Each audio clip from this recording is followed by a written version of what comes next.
Welcome to the teaching learning session of sociology. In our last lecture, we discussed about social stratification, the viewpoint of sociologists like Karl Marx and Max Weber. Today, we'll discuss about functionalist. What is their view about the social stratification? The functionalist approach tries to explain the reason why society is able to survive. See, as we know, the functionalists are the positivist, right? They try to find out the reason which could maintain a status quo or which could create a harmony in society. So they try to explain the reason why society is able to survive. The underlying belief of this approach is that all societies want stability and peace, right? Functionalists always look for peace, harmony in the society. So, according to them, the society wants stability, peace, and the people in society do not want a chaos or confusion because of this will disrupt their day-to-day activities. The functionalist view society as some form of organism consisting of different parts. These parts are integrated into whole and they work in cooperation with each other. The human body is complex organism that comprises the different part of a body, and each of these parts is separate but they form the integrated whole. According to functionalists, they considered the society as they compared society with human body. As in human body, there are the different parts, right? They functions differently, right? Their function could be different, but these parts could be separate, but they all are integrated as a whole, right? Even if one part is not functioning properly, it will impact the body. Similarly, in the society, people could be different. They could be individuals, there could be different institutions, there could be different groups, but these institutions, groups, individual come together, and because of their integration of these groups, institutions, or the organization, the society is able to survive or function properly, right? So compared it with the they compared the society with the humans or the organism, right? In society, according to them, in society, different institutions, organization, individuals, groups plays the different role. And if we look at total picture of a society, we'll see that all these parts perform roles which contributes to the stability of the society, right? The functionalist accepts the fact that all societies are stratified. All functions are carried out by the various members of the society, are functional for its survival, but they are not equal in status. Some of the functions are superior to others and they are ranked higher. And the people who perform these functions are also regarded as superior to others and those below them. See, we discussed about the status, we discussed about the various criterias or the various factors on which we can stratify this society. It could be the economic status, it could be the economic conditions, right? On the basis of money, on the basis of caste, on the basis of class, on the basis of gender, on the basis of status, according to Weber, right? So all these are the factors which are responsible, or all these are the factors of social stratification.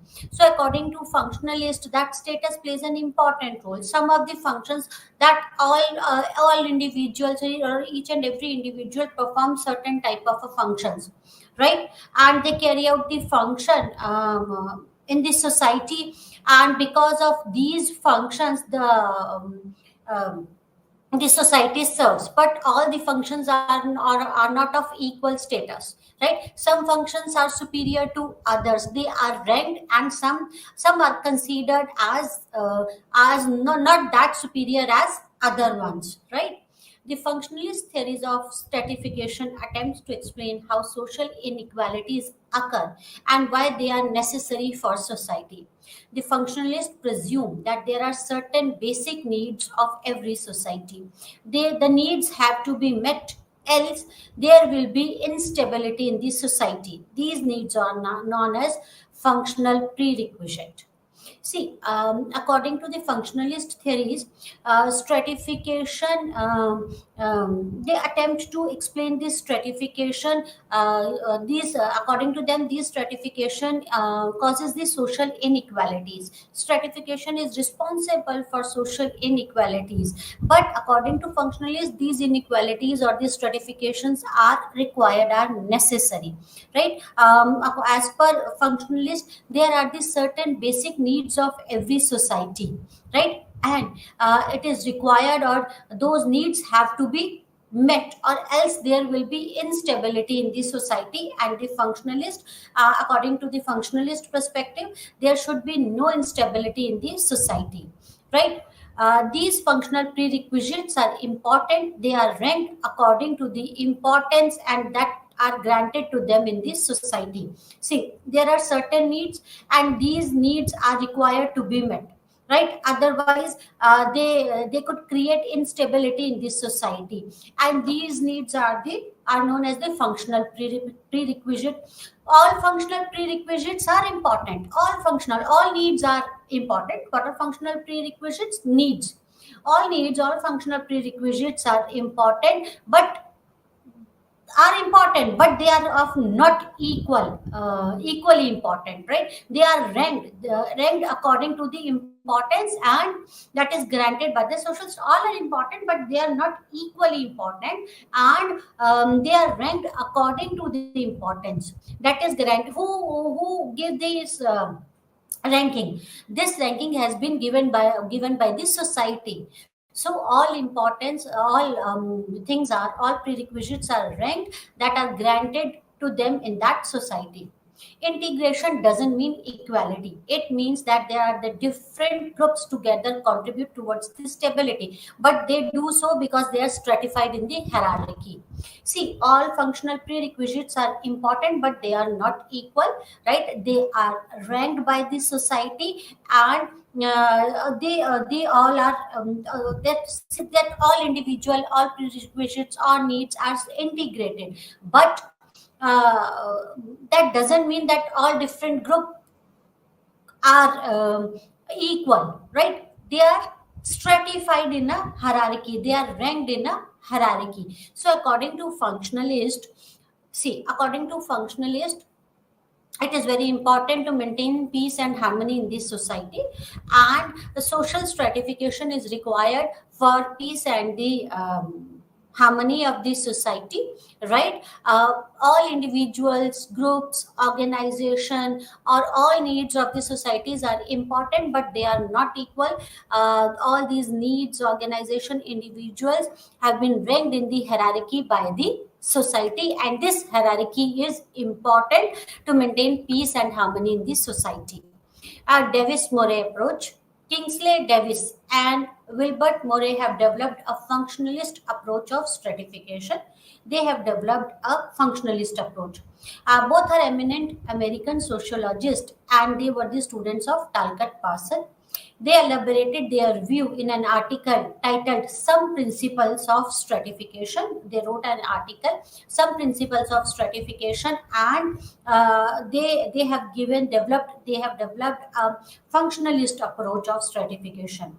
Parsons stressed on the need for stratification in the society. He showed that it was inevitable in every society. According to Parsons, that stratification is important, it is required in society. Davis and Moore elaborated on this and tried to examine how stratification become effective in every society. The main problem they pose is, why do certain positions carry different degree of prestige, and how do individual get in those positions, right? And they try to explain, why do certain position carry different degree of prestige or the status prestige, right? Why there is a hierarchy, right? How what why do certain position carry different degree of prestige, and how do individual get into that position? The authors support person view that the basis of existence of society in order and stability, and according to them, it is required for the existence of societies, right, in to maintain the order and stability in the society. All society have different prerequisites which help them to survive and operate effectively.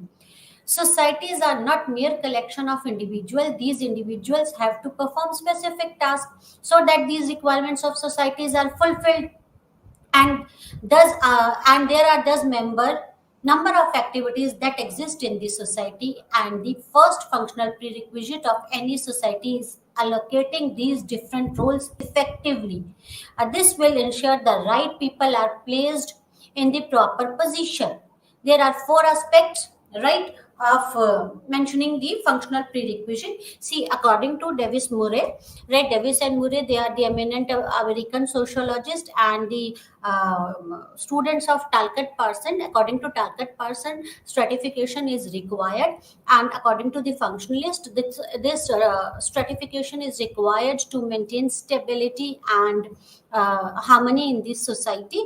And Davis Murray agreed to it that this stratification is required, and they try to find out why different roles have been associated with the different prestige, right? According to them, that society, there are certain prerequisites of the society consists of the society is made up of individuals, not only of individual. Each and every individual has to perform certain functions, right? And important thing is that when they perform the certain specific task, right, to exist in this society, and there are certain prerequisites, functional prerequisites of the society, and these functional prerequisites, and the first, according to Davis and Murray, the first functional prerequisite of society is placing the right person at the right place, that is giving the right role to the right person, right? And this is one thing which could be responsible, or this factor could be one of the factors for the stratification of the society, right? So there are four aspects. Like, firstly, all roles in this society must be filled. That all roles, whatever roles are required in this society, they must be filled. Second is that the most competent people must fill in the positions. And thirdly, in order the best people are selected for the job, it is necessary to train them for it, and the role must be performed dedicatedly, right? So according to Davis Murray, that it is required in this, the first functional prerequisite of this society is allocating the different roles effectively to the different people. And there are the four aspects. They explain the four aspects. Firstly, the roles in this society, firstly, all roles in this society must be filled, right? Uh, all roles must be filled, and the competent person must fill in the position, and the best people should be selected for the job and should be trained well to perform that job or the role, right? And individual should perform the role dedicatedly, right?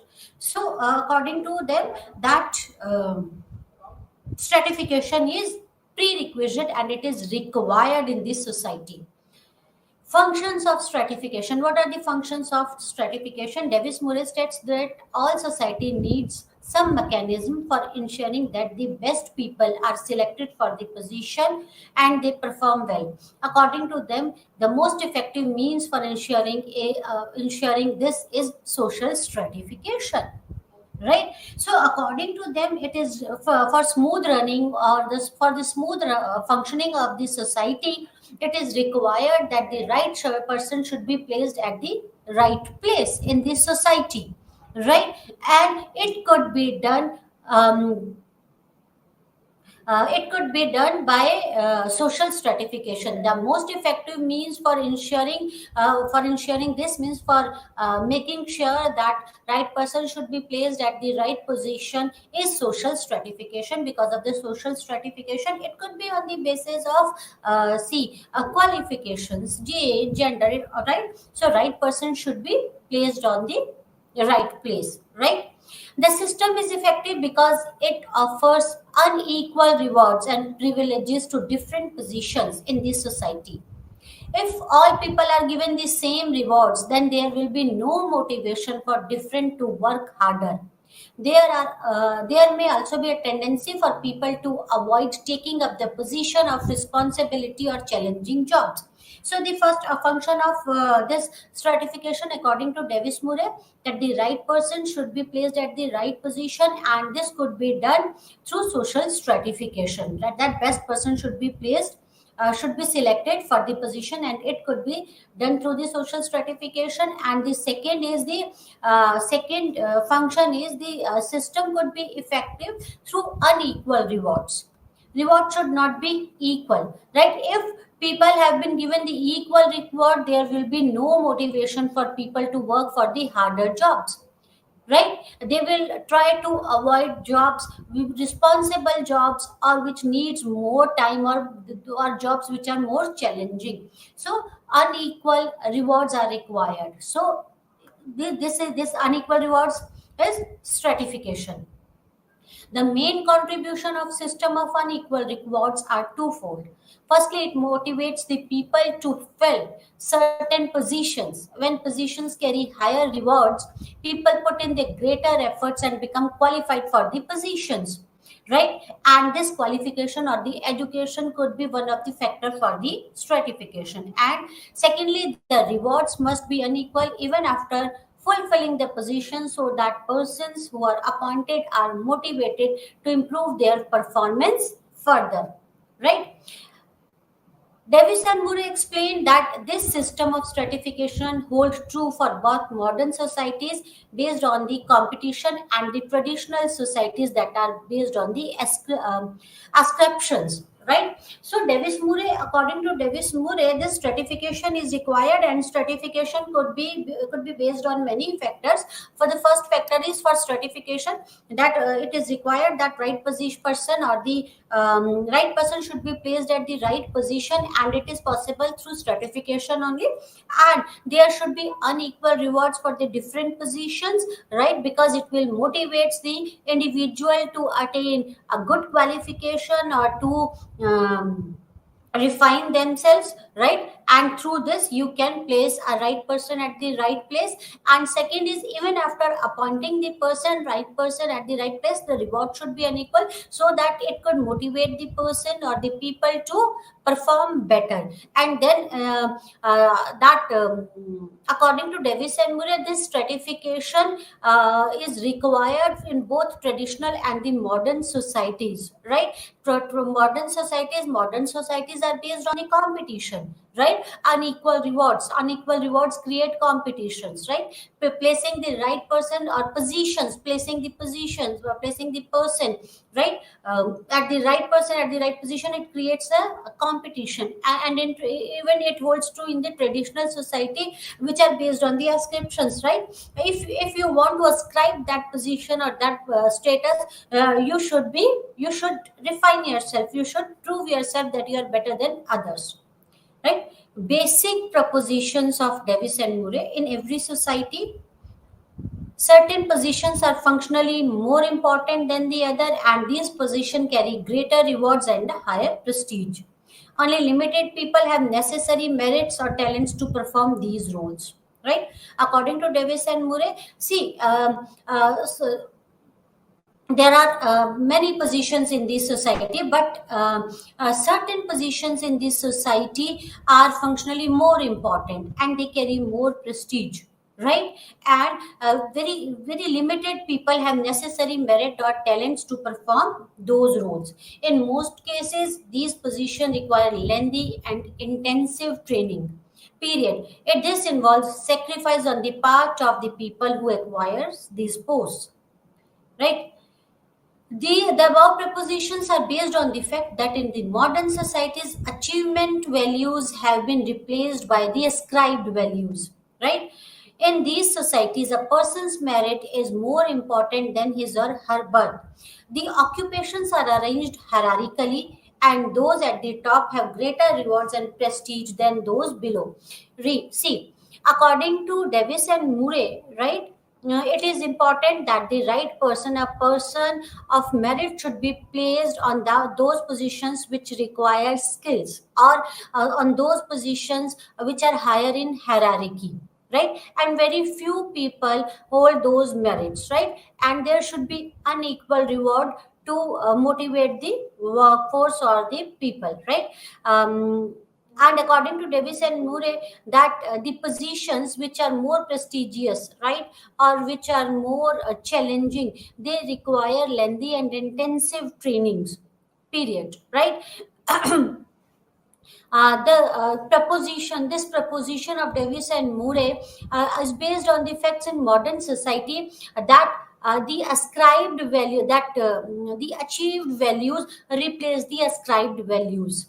If you are qualified, right, if you are eligible for a certain position, despite of many other factors, despite of your class, despite of your caste, despite of your gender, if you are eligible, right, you can be at that position. That is, this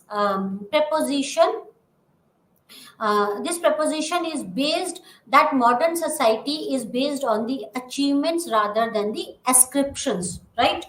Right, in modern societies, merits are more important than the birth, right? And in every society, whether it's modern society or the traditional society, the occupations are arranged in hierarchical way. There is a hierarchy of occupation, and those who are at the top positions in the hierarchy have greater rewards and prestige. Greater rewards and prestige have been associated with the positions which are at the top of the hierarchy, right? Criticism of Davis and Murray approach. There have been several criticism of this theory. Tumen began his criticism with the statement that functionally important positions are highly rewarded, while it was a fact that rewards were unequal, and some received more rewards and prestige than the others. It could not be categorically stated that these positions are functionally more important. Right? See, various sociologists criticize this theory, right? Tumen begins the criticism with the statement that functionally important positions are highly rewarded, right? While it was a fact that rewards were unequal, as some received more rewards and prestige than the others. Right? It could not be categorically stated that these positions are functionally more important. See, Davis and Moore never stated that the functions, that those positions which are associated with higher rewards are functionally more important, right?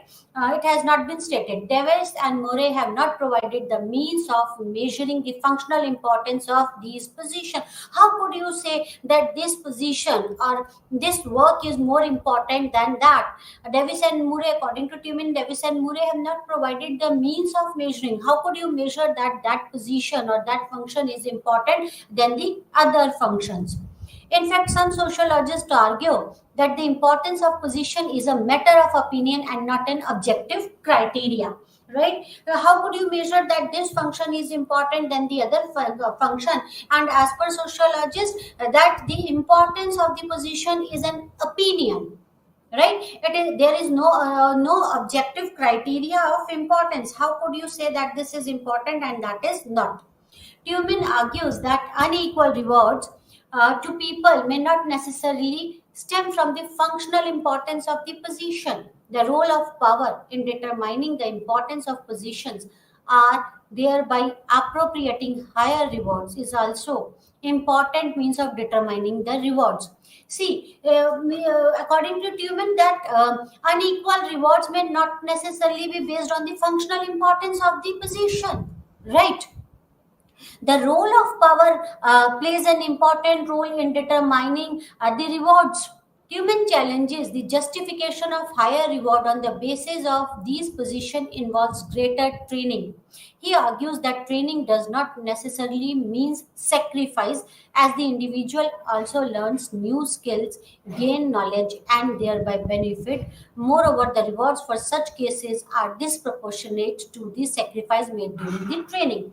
See, as per Davis and Moore, that there are the positions which are of different prestige and qualified or required people or those people of merit should be placed on those positions. Second point of the theory was that point was that they should be properly trained, right? And there should be unequal rewards associated with the position. And Tumen criticized on these point. According to Tumen, right, who will decide which position is more important, which position is functionally more important.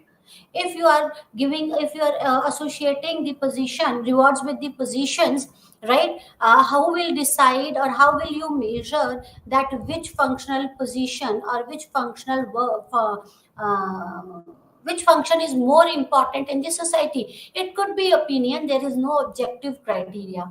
And as Mure said that training is required, and to for the training and to get that training, the individual are required to sacrifice many things. Tumen criticized this point. Tumen that Tumen stated that rewards, the unequal rewards associated with the position, right? Who will decide the rewards, right? The power center could decide, right? But these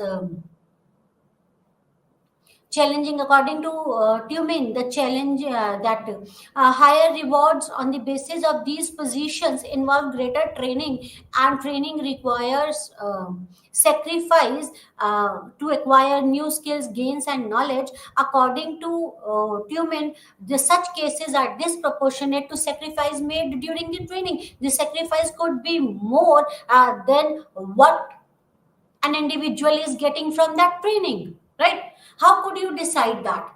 The proportion that unequal rewards help to motivate people in improving their work is also not true, according to Tumin. In reality, there are barriers to motivation. Uh, the system of stratification does not allow the talented people to have equal access to better opportunities.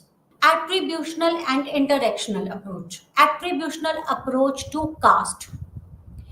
Attributional approach discusses, so we discussed about the functionalist approach, we discussed about Davis and Murray approach, and the how critics criticize that approach. Now the attributional approach. What is the attributional approach? Attributional approach to caste. Attributional approach discuss primarily the significant feature of caste system and what distinguish it from other forms of social stratification. Attributes are inherent, inalienable qualities associated with the caste system.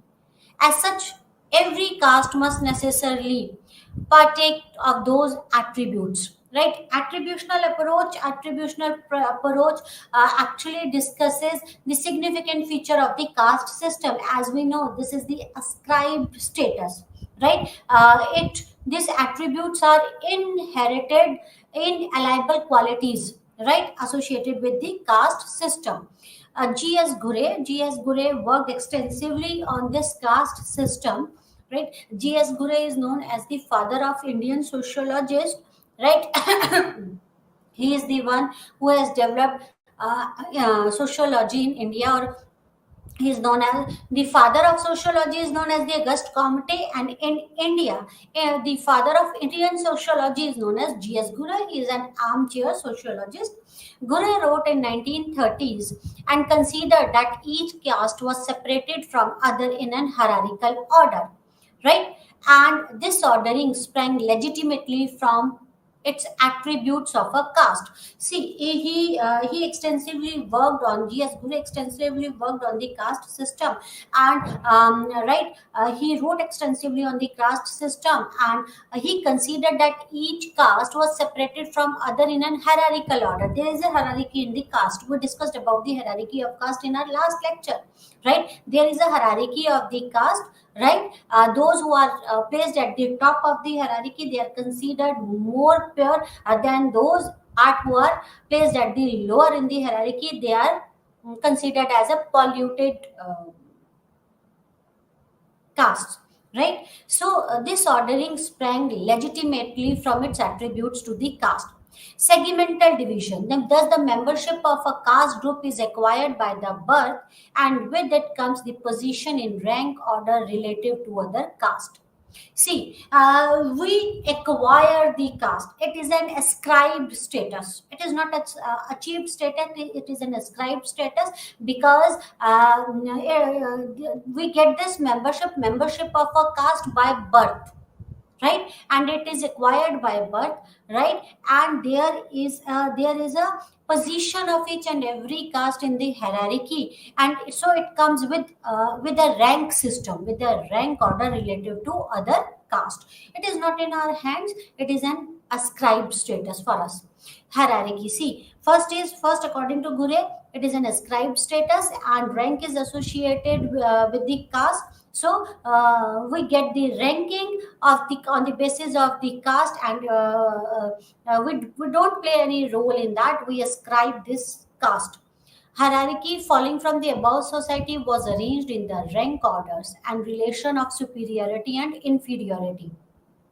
Thus, Brahmins were accepted as the highest in hierarchy and untouchables at very bottom. See, there is a hierarchy. Brahmins were accepted as the highest in the hierarchy. In India, in Indian caste system, there is a hierarchy, right? And hierarchy means that there is a ranking.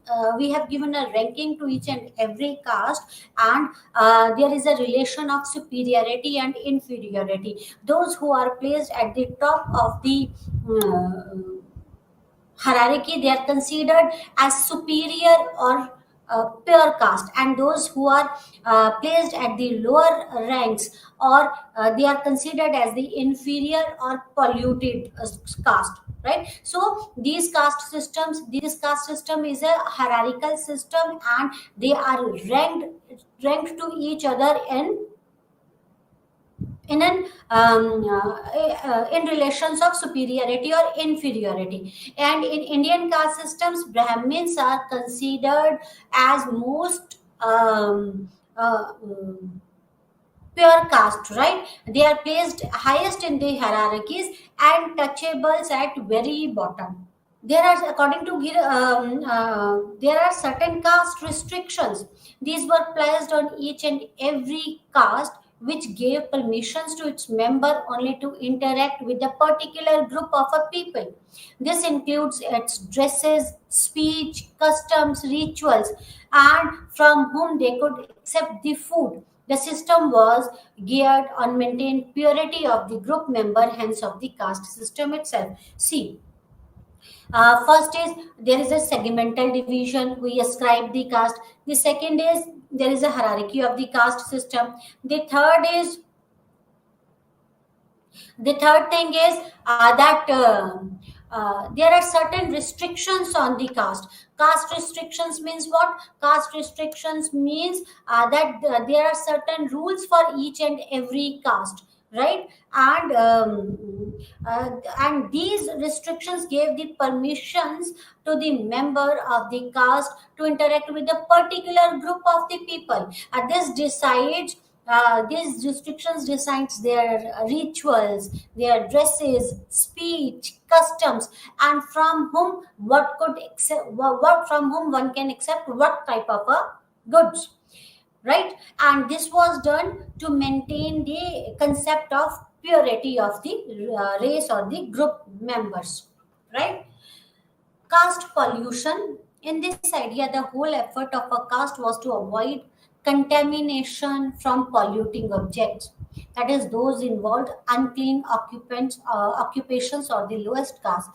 This shunning of pollution is reflected in the residential separation of the caste group. See, even there is a residential separation, right? There is a caste pollution type of a thing. Caste pollution means this is based on the effort. This is based on the fact that the caste was to avoid the contamination from the polluting object. What is the polluting object means? Polluting object means those who are involved in unclean occupations, or the lowest caste are considered as those who are at the bottom of the hierarchy. They are considered as a polluted caste, right? And this is done to maintain the purity of the higher classes, right? And even there is a separation in their residential groups, right? That they lives in they live in different places.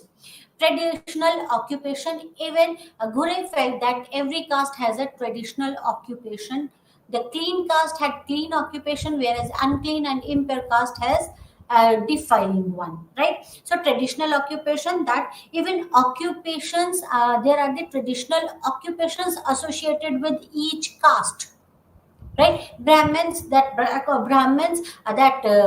education is associated with Brahmins. It has been considered that the main job of Brahmins is to educate the people, right? So Vaishyas, their main aim is to trade.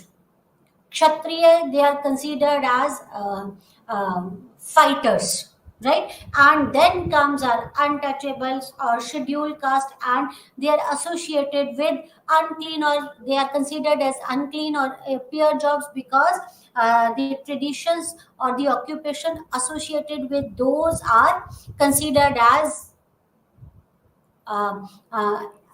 unfair or lower in hierarchy. So traditional occupation, with each and every caste, the occupation is associated. Now endogamy, we discussed about endogamy in our previous lectures, right? Endogamy, in the trait of caste that was very distinct and essential to keeping it together as a group, that maintained its own distinct character. It maintained that one could not marry within one's caste. Endogamy is nothing but the rules of marriage. Exogamy and endogamy are the rules of marriage. These rules decides whom to marry and whom not to marry, in which caste one should marry and in which caste one should not marry. So there are rules of endogamy and marriage rules, right? So according to J.S. Gure, the caste is one of the factor for the responsible for segmentation of the for the social stratification of the society. And in India, caste plays a very important role in the stratification of society, right? And there are various attributes, this is there are various attributes associated with this caste system. And this caste system is ascribed status, that is, one gets the membership of the caste by birth. There are the rules of marriages, right? Occupations are associated with the caste system, right? And then again, there is a concept of purity and pollution associated with the caste system. There are certain restrictions on the basis of the caste system, right? J.H. Hutton has described the caste structure in his book Caste in India.